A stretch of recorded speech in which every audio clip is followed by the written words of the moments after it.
I'll bring up this conversation today because the prayer request went out last Sunday, a sudden illness, and she's passed this Sunday. And so I wanted to talk a little bit about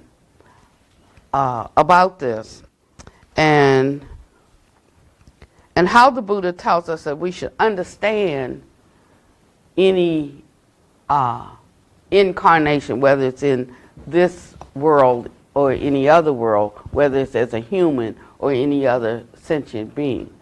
And I had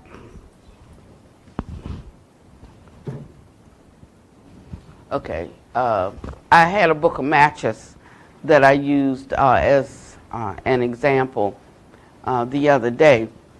And the thing is, it's dipped in the sulfur. It has the striker on the box, and when the combination of the strike and the sulfur and the wick of the match, which was cardboard, and the oxygen cause or produce the condition called fire. And that fire remained as long as the conditions that produced it were there. And when it went out, either because there was a blowing of the wind that extinguished the flame, or because the wick burned all the way down and expired, the ingredients fall apart that hold the condition of fire there, the fire goes out. Right? So is everybody with me? And so it's the same way with our sentient life. There are conditions that bring this into existence, and when the conditions that hold, the factors that hold this condition as a human being expire or fall out, when one or another falls out, it makes it no longer possible to hold together that condition breaks apart and ceases. And that's what we call death. And so understanding this, we understand that life is dependent upon the maintenance of the factors that sustain it or hold it together. And we like to think that we're different, so maybe there's something different in us than in all nature, but there's not. I know we all like to be unique. Most of our theologies speak of us being, of every single creation, humankind, we're like unique, and we sit at the top of pinnacle, and rules don't apply to us. They just apply to everything and everybody and every other creature, but they don't apply to us. And so we get confused and confounded, just not understanding cause and condition. So the Buddha keeps bringing us back to cause and condition. Now, really getting this, really understanding this, what actually begins to help us the more we reflect on this as we go through our life, this idea of causality, cause and condition, so that when things fall apart, we're not so perturbed, we're not so frustrated, we're not confused, and so that's one half of it, just intellectually understanding causality. The other part of it is working on our craving, so that when things that we like are lost, when conditions change and we no longer have them, we won't be as affected by it.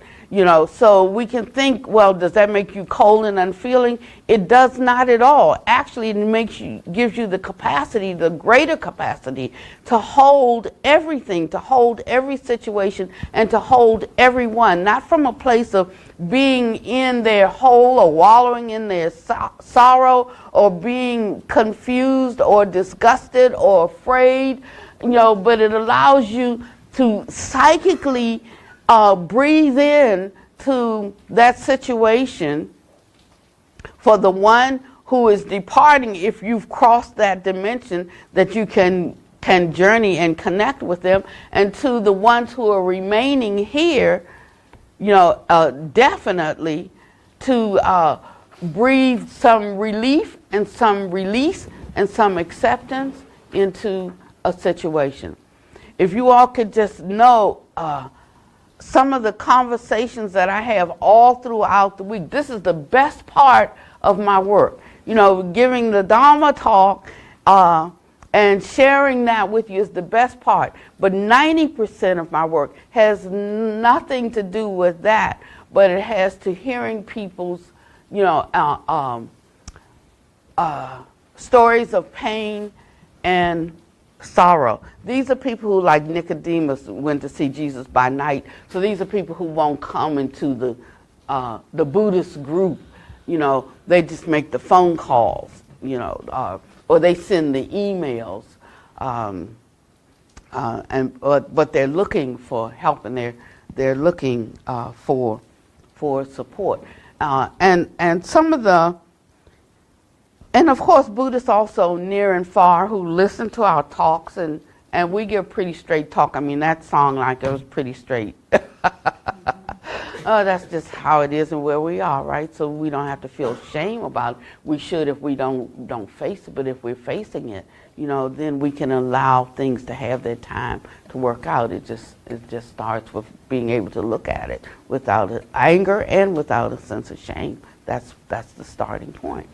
And so I got and I mean, some of these are really life-altering, where someone has done something and now their whole life shifted just like that because some action ripened, it got found out or discovered by people who, like, really, pretended to be friends but weren't friends. And so now they use that to really, drum in and destroy somebody's life. And you have to have the wisdom for how to comfort them at this time and how to direct them more than I feel so sorry, I feel so sad, I don't know what to tell you. I mean, you have to be able to speak into that so that the person can move forward, can take this into stride. And so I spoke this past week about a lady who said that she had a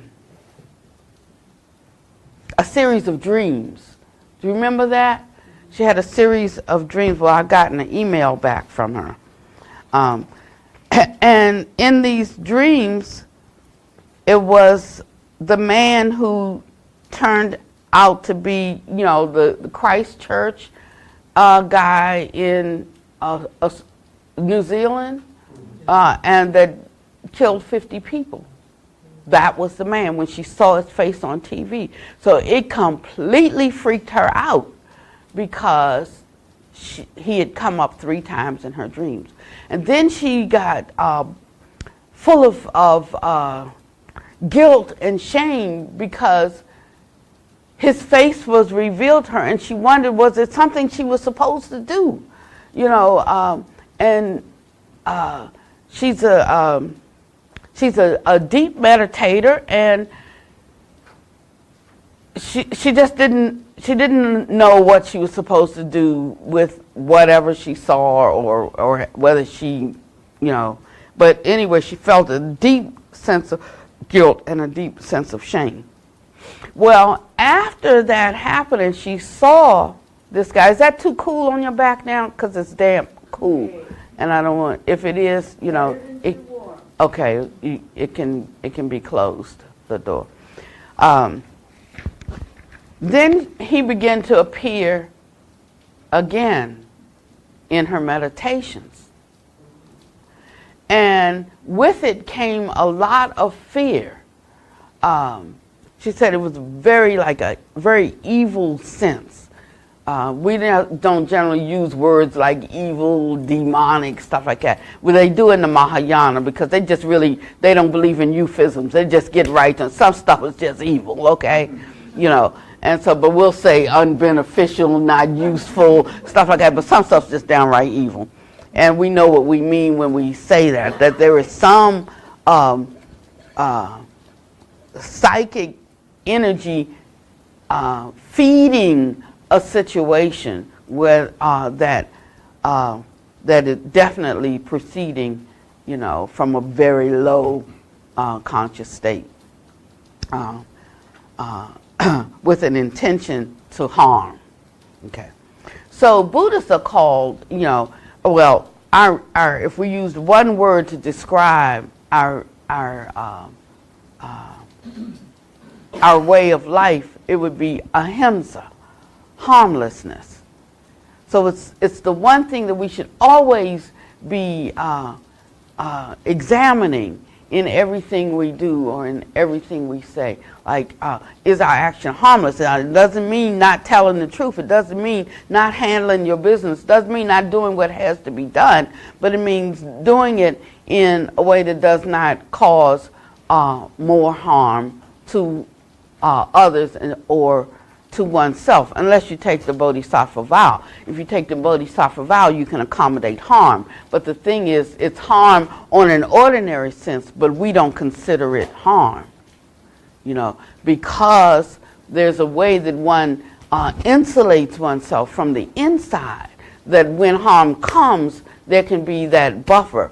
So even if you shoot arrows, it won't penetrate and wound or utterly destroy the Bodhisattva, because we infuse our own psychic power into how we hold every situation. Otherwise, what's the purpose? And so and so she said that he was showing up in her meditations, and each time he grew bigger in energy, in the energetics of it, and the feelings of fear. And she came to see me during the break for a one-on-one. I was out there teaching for the weekend, and she wanted to know what to do. And so my question is, if someone had come to you, what would you tell them? Would know what to tell them, would know, so we learn these things that we might be able to help others. But we have to know, we have to know the Dharma to be able to help others. And sometimes the things that we think are utterly without power, they're just a little anecdotal, something to know, nice, cutesy, good little things to use perhaps. But they are actually the basis of our power, the basis of our authority in every situation. So we've been talking about compassion and holding compassion for people. Not the little syrupy kind of sweet kind of compassion, but learning how to breathe into situations, that which is right, that will change the mixture of what's going on in a certain situation. And so I told her to learn to use the access that that you have to intercede for others, that you offer merit to others. And offering merit is like just taking whatever it is that you do, because every seed produces fruit after its own kind. And so if you're planting seeds of goodness, then there will come the fruit of goodness, and you're offering that fruit to others. Now, you can't really give others your merit, right? Because each person is the owner of their own karma, their own actions. But in the offering of it, there's something that you are doing that releases your attachment to it. It's almost like it's like a free-floating access of power. And so just offering merit and holding compassion for people in the world who do bad things. Not compassion just for people in the world who have had bad things done to them, but compassion in the world for people who do bad things. Remembering that hurt people, and heal people, heal people. So when one is coming from a place of hurt, there will be that propensity to produce fruit after its own kind. So they will seek to hurt you. You have to understand this. I mean, whether you understand it or not, it will reveal itself in your life, in your daily life, in your relationships with people. And if you don't get this, then when hurt people hurt you or seek to hurt you, you won't respond appropriately. You won't be able to hold and protect yourself because your knee-jerk reaction will be to seek to hurt them, or at least to think badly of them, you know. And so this is Buddhism 101 now, okay? This is not like magic. This is not, this is like just really understanding the natural order of things. But if we understand it, it helps us. It comes to our rescue in those moments when we are affronted, or in those moments when we feel betrayed, or in those moments when we are confused, or in those moments when we are hurt. And we can learn how to hold ourselves in those moments. And then we can still be there and be available for others, even the ones that hurt you. And so we don't take it in to our hearts if we have this internal buffer of compassion and goodwill. So that's why we get it. We get it for ourselves, right? Everything we do, we really do it for ourselves. When we do good for others, like it might benefit others, but we really do it for ourselves because we will be the benefactors of that doing good. So you should never say, and after I did all of that for you, you should never say that. You should never think that. Because everything we do, ultimately, we're doing for or to ourselves. And so I told her, I said, don't get all caught up in that. Use this time to cultivate, because nobody's thinking good thoughts about him right now. Nobody's wishing for, nobody's offering any compassion for him. I said, that's what you can do. If it's come up for you, he's come up for you. If you didn't offer it before because you didn't know, there was a song we used to sing in the Christian church that said, Lord, I don't know where. It said, someone is hurting and filled with confusion. Lord, I don't know where, but I'm sending you there. Please touch somebody right now. There was a song that we would sing. But now I don't have to sing that song. I can say that for myself. I don't know where.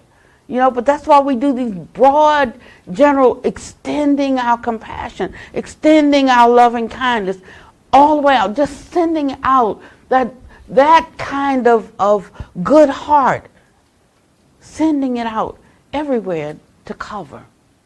And to the extent that we can do that, what if everybody was doing that? Ultimately, it would cover the whole earth. We know it's not going to happen because then it would be heaven on earth. But heaven is heaven and earth is earth. And so we know there's going to be certain minds in certain places here as long as earth is here. Nevertheless, what shall we do for all of our benefits? What shall we do for all that we are inheriting? Is just intend and actually infuse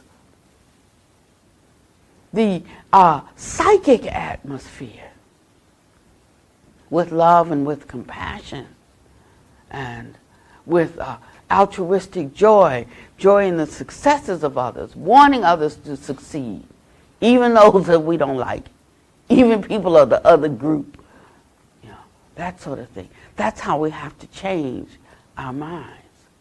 And when we do that, we will start to see the change all around us. Whether we held a program or not, whether we actually did something out there or not, you would see the beginnings of that change, the softening, the fertilizing of the soil so that something can be done, so something can be planted, so something can grow. And we have the patience to wait on it to grow. We can't keep digging it up every 2 days and looking to see anything yet. Nope. Put them out. We have to leave it there. Let it grow, under the darkness of the soil. Just watering. We can't overwater it. We drown it and we kill off the seed. We can't underwater it or we choke off the light. It can't get all daylight because it needs times of light and dark, times of seasoning. So we have to know what time it is for things. There's so much to know. But we're not helpless because we are becoming mindful of all of these things. Different ones are becoming mindful of different aspects of this. And so I told her that. He's coming up for you, hold compassion. And this is her response. Dear Venerable, after my interview with you, wherein I told you that I was troubled by my dream encounters with the man who killed 50 people in a mosque in Christchurch, I had a change of mind and heart. Something shifted and I did a 180-degree turn. I don't want to be someone who needs to be protected. I want to be a protector. I want that change in lineage from the ordinary human being to the lineage of the Buddhas, the awakened ones. And since then, I have seen this guy several times in my waking hours now. But I see him as a kind of baby man in a suit, tiny almost. I think like that little seed thing that becomes a human being at conception. I forgot what it's called. I think she means embryo, I'm not sure. Not the rebirth linking consciousness, but the embryo. Yeah.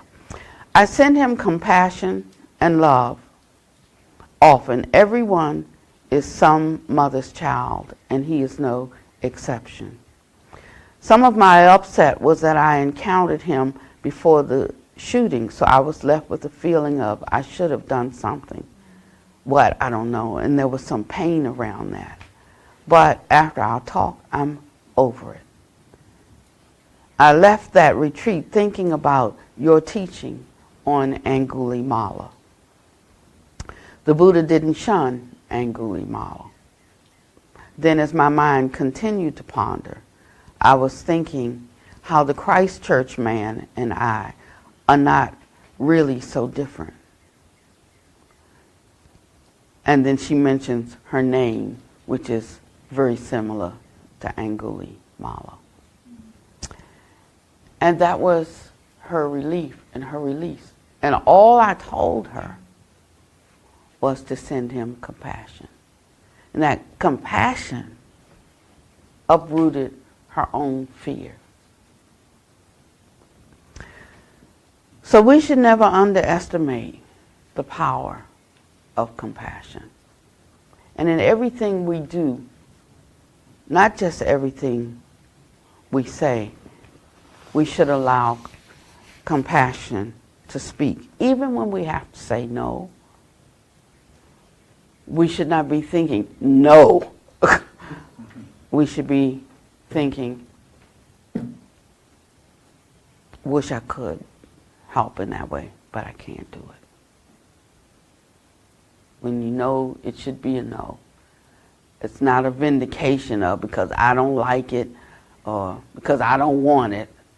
It's because one knows one's limitation to help in that situation. That's the attitude I'm speaking of now, because it's not just the thing we say or the thing that we do, but it's the vehicle upon which it moves. And for that, we have to go into some deep thinking. I don't have a clock. It's like 1 o'clock. It's 1 o'clock. Okay. So in this weekend's retreat, what is cultivation? We talked about a lot of things, and I really enjoyed that retreat because it was a retreat for me too. Also, reteaching Buddha Master's Dharma talk. That was one Dharma talk for y'all who think that an hour is long. And it took us 5 hours to get through that Dharma talk. But we went back and we looked up, Pannavati and I, something in the Theravada Suttas, in case some of that seemed like a stretch to you. And we found Sutta 114, what is to be cultivated and what is not to be cultivated. And what we noticed was that in here it says what is to be cultivated and not cultivated, but it doesn't teach you how to cultivate it or how to uproot it. It just says this is wholesome, this is unwholesome. Okay, so I know this is unwholesome, but I don't know exactly how to uproot it. I don't know how to start the mind churning to uproot it. And so in the Mahayana, they teach us to see all beings as our mother, and they say that in fact all beings have at one time been our dear mother, since there has been a rebirth linking consciousness since beginningless time. And if for those of us who may have felt that, of course we don't now, right, that our mothers were insufficient in their care for us, then what would be our idea of the perfect mother? And then what we would do, what we would owe her, how for carrying us in her own body, sharing her own life force with us, through pain and sorrow, birthing, and the whole rest of the outer life. When we were babies, could not do anything for ourselves, feeding and changing us and seeing if we were comfortable, and on and on and on and on until our death. And he says, if you thought of each person you encountered as your dear mother, what would you owe them? How would you treat them? It would cultivate a certain kind of humility and appreciation for each other. So it was teaching us how to cultivate certain things. And so there were 3 little sentences I wanted to read out of 119, because I know a lot of us like the Majjhima Nikaya, me being one of them. It's Sutta 119. This one happens to be a pretty long sutta as far as middle length discourses go. But it says in section 9, Venerable Sir, acquisition of perception causes unwholesome states to increase and wholesome states to diminish in one who cultivates what should not be cultivated. Perception as causes of wholesome states to increase and unwholesome states to diminish are activated by one who cultivates what should be cultivated and abandons what shouldn't be cultivated. So he's speaking of the formulation of our view, and that there's no way that we can, that every view we have is formulated from thoughts that we have strung together. And when we have strung the wrong thoughts together, then we have a misperception of view. And that is the purpose that awakened ones serve in the world, to help unravel our distorted perception. That's the benefit that they offer. Because we see things as we are. We see things as we see them. So it's a matter of whether we are willing to challenge what we see, to challenge our perception, to see if there's any other way to see it and to understand it.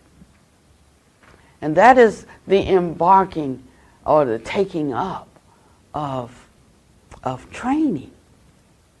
But then after the training, there also has to be the actual cultivation, the actual doing or putting it into practice in the moment. But if you miss it in the moment, then after the fact, until it no longer is done after the fact, but you can actually do it in the moment.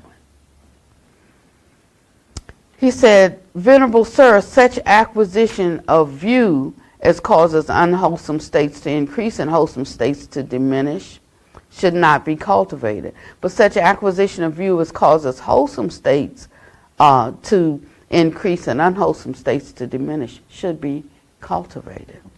But again, it doesn't tell us in here what the view is. And the reason that I'm bringing this out is because as we start to move into the second phrase, first we told you what should be cultivated, what shouldn't, right? So that we start to know this should and this shouldn't. Okay, and when you say this should, like I don't know if I agree with that. When you say this shouldn't, I don't know if I agree with that. But we just start knowing here's the framework, this should, this shouldn't. If you're still here after some time of hearing this should and this shouldn't, then I can go into how this is cultivated and how this is abandoned. And that's where we are now. We're in stage 2 of the how to do it. But this is the one I really wanted to share because we talked about rebirth linking consciousness and stuff like that. Right? And we talked about Einstein talking about energy can be neither created nor destroyed. Yeah. Whether they leave our territory or not, right? And it says the acquisition of individuality is of 2 kinds, I say. To be cultivated and not cultivated. And the acquisition of individuality is either the one or the other. So that was what was said by the Blessed One, and what was that in reference to? Such acquisition of individuality as causes unwholesome states to increase and wholesome states to diminish. Or the acquisition of individuality as causes unwholesome states to diminish and wholesome states to increase. Now, what is acquisition of individuality? So like if you read this, and maybe many people have read it. Yeah, it is. Rebirth linking consciousness. The rebirth linking consciousness that causes a reappearance is based on something. So in our conversations, we've started with just this life and what it takes to be successful in this life. But now the Buddha starts talking about also you plant seeds that don't ripen in this life, they will ripen in another life. It's not Pannavati hopping from life to life to life. But it's more like passing the baton, and another being will come up when that is suitable for the karma that is ripening. That's how you got here. That's how I got here. And so there are things ripening that I did not plant, yet I have inherited it. Yeah? And so I learned how to take that and improve upon it in this life so that the next being has a more fortunate, unless I overcome becoming, unless I inherit that space of no coming and going. Otherwise, there'll be the coming and going that we can't determine. Not when there will be a birth or when there'll be a death. Because we don't know the full karma. We're just the victim to it. But knowing that there's something we can do to plant good seeds that can ripen in this life and that can be the causes for the fortunate rebirth or fortunate birth of other beings. So we had a talk 2 days later on how to pray. And I'm ending because I know my time is gone. But I want to read the prayer because I took it from Shantideva's Guide to the Bodhisattva's Way of Life.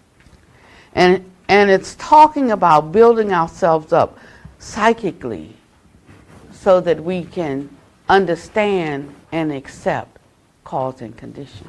That's the first step before one can even utter any words. You should be there with understanding cause and condition and accepting cause and condition. Once that's done, there can be the confidence that just as cause and condition is presented in this situation, there can be other causes ripening to mitigate it, right? Or to lessen it, including the adding of our psychic energy into the situation. And I thought of the example of a rabbit entangled in the fence. And we might come and untangle them because we have the ability to as human beings. And that there are other classifications of beings, mahasattvas, bodhisattvas. There are dharma protectors. There are so many other classifications of beings. We don't worship them, but they exist and they have their own sets of skills. They have their own abilities the same way we have them as humans, which may supersede some abilities of some other animals or beings. And so we just help with our natural capacity, and they do as well. And so they possess abilities on their level to aid, but always in accord with cause and condition. You see? And so in this way, even when we hear an unfortunate situation, there can be joy and there can be optimism, okay? But what I am saying is that you can't pray full of doubt, full of fear, full of craving. It lends towards sorrow and to impotence and to confusion. And so Shantideva taught us how to pray into a situation. So if we could just read this together, that'll keep me from adding words and elongating the time. And I'll let you unpack it in your own way and think about it and how you pray. Gladly do I rejoice in the virtue that relieves the misery of all those in unfortunate states and places. I rejoice in that gathering of virtue that is the cause of awakening. I rejoice in the definite freedom of embodied creatures from the miseries of cyclic existence. I rejoice in the awakening of the Buddhas and also in the spiritual levels of their sons. So with folded hands I beseech the Buddhas in all directions to shine the lamp of Dharma for all bewildered in misery's gloom. And by the virtue collected through this great aspiration, may the pain of every living creature be completely cleared away. Thus, may I be the doctor and the medicine. May I be the nurse for all sick beings in the world until everyone is healed. May I myself change into food and drink. May I become an inexhaustible treasure. May I turn into all things they could need and be placed close beside them. Without any sense of loss, I give up my body, enjoyments, and virtues for the sake of benefiting all. This is the supreme medicine that quells all the world's diseases. So that's the way we pray. Take some time to unpack this. It starts with gladness, rejoicing in virtue as its own reward. Rejoicing in virtue as the cause for awakening. Rejoicing in the spiritual levels of those who have awakened, and also in the spiritual levels of us who are awakening. And then we ask that the lamp of the understanding of the Dharma be shown in the situation to dispel the bewilderment and the gloom. And by virtue of the virtue collected by this great wish, may the pain of every living being be extinguished. Thus, I myself offer myself as the doctor, the medicine, the nurse for all sick beings. I become one's food and drink when they're hungry and when they're thirsty. May I be an inexhaustible treasure that whatever they need, this is an attitude of mind and heart. That's what I'm saying. May I be whatever they need without any sense of loss, like no thinking of an I am doing. Without any sense of loss, I give up. I give myself away for the sake of benefiting all. What is greater than this? What can cure all of this world's dis-ease? And I tell you, you just keep giving yourself this prayer because you are a partaker of it too. And see how you start to shift inside. How your psychic abilities, I'm not talking about woo-woo psychic, but they are psychic abilities. And how they will begin to expand in a very powerful and useful way based on the good heart. May you be well and happy and peaceful. May no harm come to you and no danger. May you always be able to meet with the inevitable difficulties of life.